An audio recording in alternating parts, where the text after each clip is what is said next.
Shalom Chaverim, welcome back to our discussion of Sichos HaRan.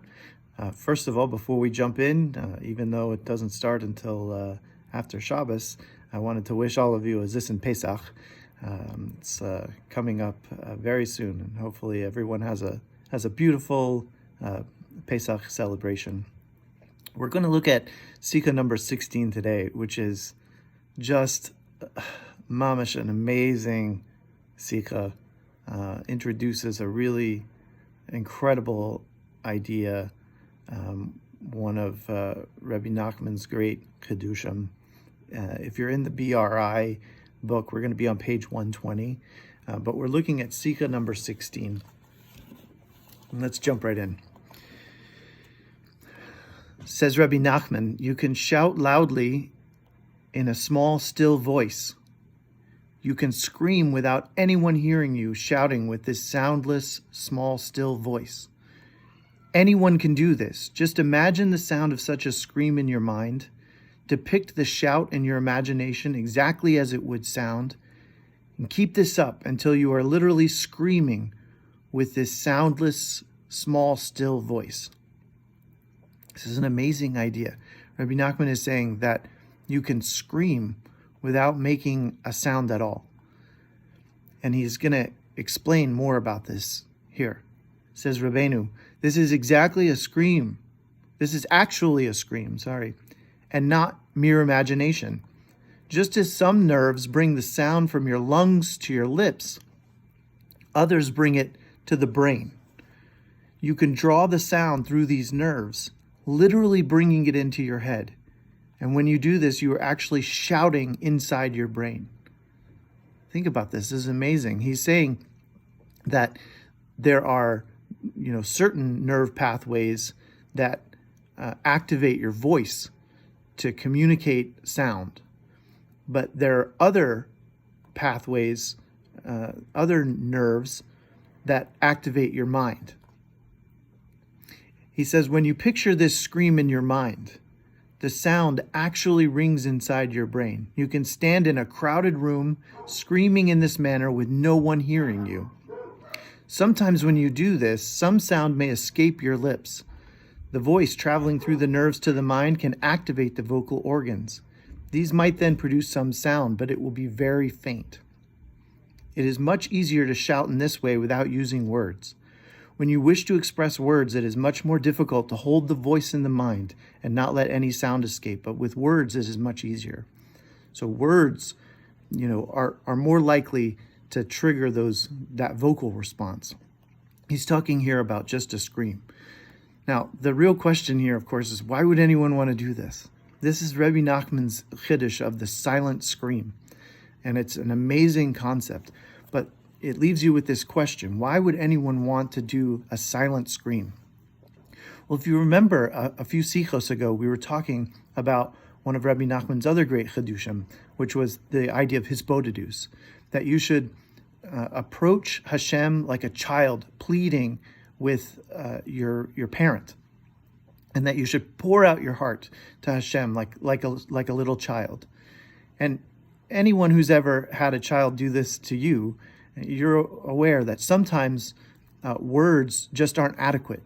Sometimes the child will revert to just screaming, just making sound to express their deep-seated brokenheartedness or their lamenting. And hisbodedus is supposed to take on that same flavor. Now, obviously, there's a practical issue with this.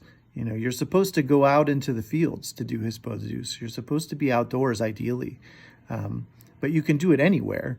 But the point is that there are probably going to be other people around.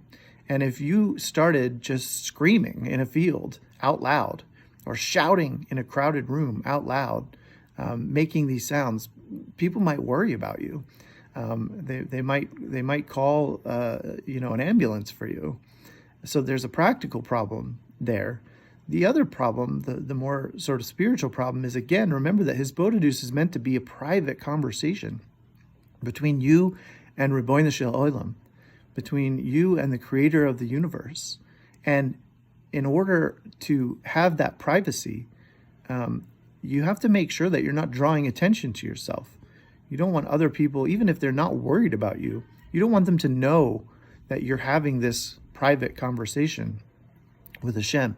There's an even deeper Kabbalistic reason why somebody might want to do a silent scream that Rabbi Nachman is going to talk about more in Sichos HaRan, in which he talks about at length in Likutei Maharan, which is that these klipas, these forces of the Sitra Achara, which we've talked about, these forces of the other side, that they are looking out for these prayers, and that they, when you're praying to Hashem, they're going to try to place obstacles not only in your path, but in the path of your prayers as they're ascending on high.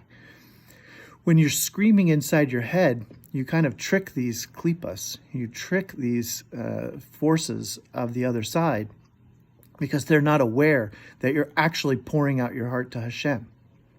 They're not aware, and so they can't get in the way. They can't block them. And we learn in Kabbalah that these prayers, these silent personal prayers, actually even bypass the realm of the angels, and they ascend straight to the throne of glory, straight to Hashem, with nothing getting in their way. So it's a very powerful tool.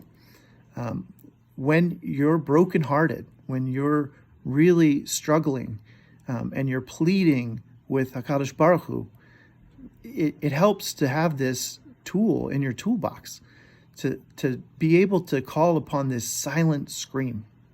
And let's remember how Rabbi Nachman says that we're supposed to do this. He says, you imagine the sound of a scream in your mind. Close your eyes and imagine what your scream sounds like. And depict it, he says, in your imagination is exactly as it would sound. Imagine exactly your voice making this scream. And he says, keep this imagining up until you are literally screaming in your mind. So this is not a scream of fright. It's not a scream of frustration. It's a scream of brokenheartedness. It's a scream like a little child would use when words simply are not enough, are not adequate to convey what is distressing us. So this silent scream is mamash, a really amazing insight that Rabbi Nachman gives us. And with that, we can improve our hisbodedus. Hopefully over the Chag, all of you have an opportunity to work on your hisbodedus, and to have really meaningful conversations with Hashem.